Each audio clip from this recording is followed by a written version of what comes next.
Penggeledahan itu tidak bisa suratnya dirubah begitu saja. Ini masuk di dalam proses persidangan termasuk bukti petunjuk dari jaksa. Tapi hakim tetap mengatakan bahwa penggeledahan ini sah. Saya tidak akan mundur setitik pun sebagai pimpinan di Rumah Pancasila. Kami akan mengupayakan agar ke depan tidak ada lagi terjadi pemalsuan-pemalsuan surat seperti ini. Surat sudah kami layangkan dan akan kami desak terus. Bagaimana penanganannya? Tidak perlu takut kepada siapapun, tidak perlu khawatir kepada siapapun. Lakukan terus tugas-tugas kita untuk melakukan apa? Perbaikan di dalam penegakan hukum di Rumah Indonesia. Salam Pancasila dan salam penegakan hukum. Sahabat Rumah Pancasila mungkin masih ingat perkara pra-peradilan yang kami ajukan kepada Kepolisian Negara Republik Indonesia di Wonosobo. Tadi pagi sudah putusan dan ditolak oleh Hakim Tunggal yang memimpin pra-peradilan dengan alasan bahwa penggeledahan yang dilakukan oleh aparatur penegak hukum Kepolisian Resort Wonosobo dinyatakan telah memenuhi syarat. Saya dan tim Rumah Pancasila tetap melakukan langkah hukum ya, sekalipun hari ini begitu selesai putusan, hari ini juga dilimpahkan. Bahkan yang aneh adalah hari Jumat kemarin kami sudah dikirimi surat SP2HP yang memberitahukan bahwa putusan atau semua berkas perkara yang diajukan oleh kepolisian ke jaksa itu dinyatakan P21 sehingga akan dilakukan tahap 2. Dan tadi langsung dilakukan tahap 2 setelah putusan pra-peradilannya ditolak. Penggeledahan yang kami ajukan itu berdasarkan surat ini. Nanti bisa disorting ya sama tim. Jadi penggeledahan berdasarkan pasal 33 kan harus ada saksi dari warga. Ini tanggal 6 Juni. Jadi 6 Juni itu ada penggeledahan, ini dikasih kepada orang yang rumahnya digeledah, dalam hal ini klien kami sebagai dasar hukum. Surat penggeledahan ini tidak ada saksinya dari warga setempat. Nah, ketika masuk di persidangan, ada surat penggeledahan yang berbeda disampaikan oleh polisi yang ada saksinya. Jadi waktu kami mengajukan pra-peradilan, tembusan permohonannya kami masukkan juga kepada jaksa. Nah, tanggal 1 Juli, jadi ini kejadiannya tanggal 6 Juni, 1 bulan kemudian 1 Juli, ini jaksa memberikan petunjuk. Di sini ada ya, ini tanggal 1 Juli. Jaksa memberikan petunjuk kepada polisi, di sini ada, saya merahkan.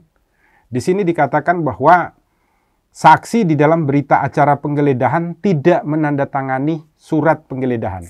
Mungkin ini yang dimaksudkan, yang kami terima juga. Ini disampaikan jaksa sebagai petunjuk kepada kepolisian. Hal ini terjadi pada tanggal 1 Juli atau hampir 1 bulan setelah dilakukan penggeledahan. Nah, kemudian di depan sidang yang dikasih adalah surat penggeledahan ini. Ini sudah lengkap ini. Jadi di sini ada nama warga yang menyaksikan. Mereka ada tanda tangannya di bawah. Yang uniknya adalah kan ada tanda tangan klien kami, si tersangka. Ini ada di sini tanda tangannya dia. Di sini juga ada, tapi tanda tangannya berbeda. Ini tanda tangannya berbeda. Jadi tanda tangan berbeda ini menurut kami karena adanya petunjuk jaksa. Petunjuk jaksa tanggal 1 Juli. Kami diberikan kuasa 24 Juni untuk mendampingi. 24 Juni. Berarti sekitar 8 hari sebelum petunjuk jaksanya keluar. Dengan demikian, kalau ada tanda tangan klien kami di sini, maka seharusnya tanda tangan ini diberikan dengan didampingi oleh kami. Itu poin pertama. Poin kedua, penggeledahan itu tidak bisa suratnya dirubah begitu saja. Ini masuk di dalam proses persidangan termasuk bukti petunjuk dari jaksa. Tapi hakim tetap mengatakan bahwa penggeledahan ini sah.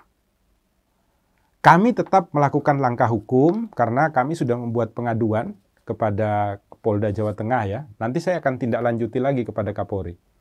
Kami tetap membuat pengaduan dugaan pemalsuan surat penggeledahan.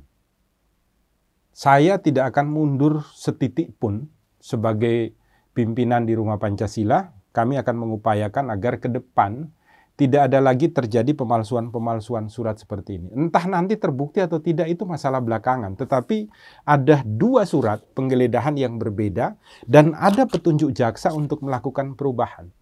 Ini data-data awal yang akan kami sampaikan. Makanya ada tanda tangan juga yang berbeda. Yang punya kewenangan yang diberikan hak untuk melakukan sebuah proses penyelidikan dan penyidikan tentang dugaan palsu ini kan kepolisian. Maka surat sudah kami layangkan dan akan kami desak terus bagaimana penanganannya terhadap dugaan pemalsuan penggeledahan. Sekalipun perkaranya akan masuk ke persidangan. Karena kami melihat ada banyak sekali kejanggalan-kejanggalan yang terjadi. Seperti contoh, ini sidang pra-peradilan biasa, tetapi aparatur penegak hukum yang datang banyak sekali di sidang. Kemudian ada penundaan putusan yang harusnya hari Jumat ditunda menjadi Senin.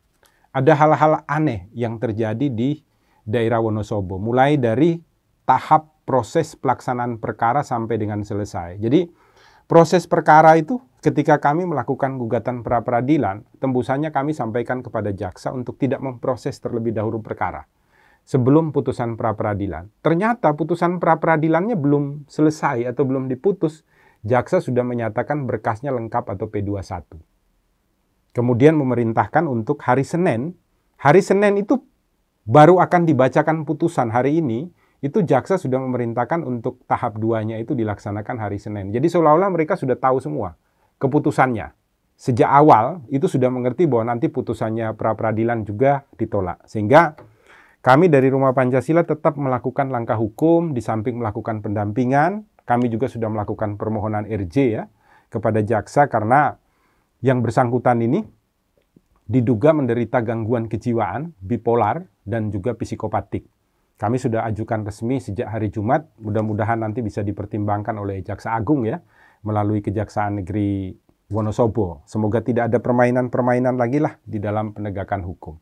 Kami tetap akan mendampingi sambil tetap memproses dugaan pemalsuan tanda tangan dan pemalsuan dokumen khususnya penggeledahan yang diduga dilakukan oleh oknum-oknum di sekitar Polrestabes Wonosobo. Saya tetap akan mengejar terus sampai dengan hasilnya seperti apa.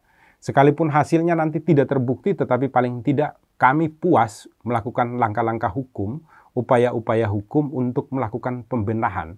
Di dalam apa? Di dalam penegakan hukum yang dilakukan terhadap masyarakat di Indonesia.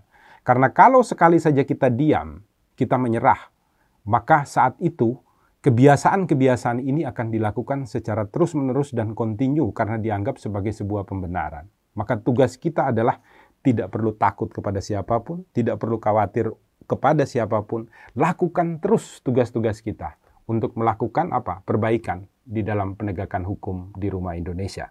Kami mohon seluruh sahabat Rumah Pancasila untuk mendukung langkah-langkah yang selalu diambil oleh Rumah Pancasila, agar langkah-langkah yang kami lakukan akan memberikan manfaat kepada penegakan hukum yang baik di dalam bingkai Pancasila di Rumah Indonesia. Jangan lupa buka mata, buka telinga, buka hati, selalu berbuat baik di Rumah Indonesia. Salam Pancasila dan salam penegakan hukum.